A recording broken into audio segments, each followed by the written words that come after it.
ഇസ്ലാം എന്ന് പറയുന്ന സന്ദേശം, ഇസ്ലാം എന്ന് പറയുന്ന മതം, അത് മനുഷ്യരെ സംരക്ഷിക്കുന്ന മതമാണ്. അത് സ്ത്രീകളെ സംരക്ഷിച്ച മതമാണ്. അത് സമൂഹത്തിലെ അഗതികളെയും അനാഥരെയും വിധവകളെയും പാവപ്പെട്ടവരെയും രോഗികളെയും സംരക്ഷിക്കണമെന്ന് പഠിപ്പിച്ച മതമാണ്. ദുർബല വിഭാഗക്കാരായി സമൂഹത്തിൽ ഗണിക്കപ്പെടുന്ന ഏവരെയും സംരക്ഷിക്കാനുള്ള മനുഷ്യാവകാശത്തിൻ്റെ ഏറ്റവും വലിയ അവകാശത്തിന് വേണ്ടി സംസാരിച്ച മതമാണ് ഇസ്ലാം എന്ന് നമുക്ക് കാണാൻ സാധിക്കും.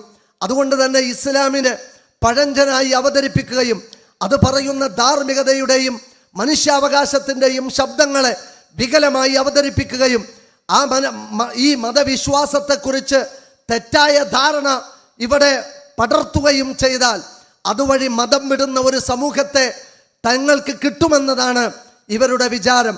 അതുകൊണ്ടാണ് ഞാൻ നേരത്തെ പറഞ്ഞതുപോലെ താൽക്കാലികമായ സുഖാസ്വാദനങ്ങളെ വാഗ്ദാനം ചെയ്ത് മതത്തിൻ്റെ പരിസരത്ത് നിന്ന് ഒരു തലമുറയെ കൊണ്ടുപോകുന്നു എന്നുള്ളതാണ്.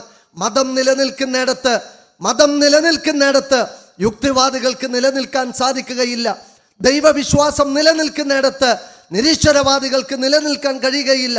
അതുകൊണ്ട് തന്നെ മതത്തെ പൊളിച്ചു കളയുകയും മതത്തിൻ്റെ ആശയങ്ങളെ വികലമായി ചിത്രീകരിക്കുകയും വക്രീകരിച്ച് അവതരിപ്പിക്കുകയും ചെയ്താൽ ഒരു തലമുറ മതത്തെ വലിച്ചെറിഞ്ഞുകൊണ്ട് ആസ്വാദനങ്ങൾക്ക് പിന്നാലെ വരും എന്ന ധാരണയിൽ നിന്നാണ് ഇത്തരത്തിലുള്ള ആശയങ്ങളെ നമ്മുടെ വിദ്യാലയങ്ങളിലേക്ക്, അതേപോലെ തന്നെ നമ്മുടെ കുട്ടികളിലേക്ക് കൊണ്ടുവരാൻ ഇവർ ശ്രമിച്ചിട്ടുള്ളത് എന്ന് നമുക്ക് കാണാൻ സാധിക്കും.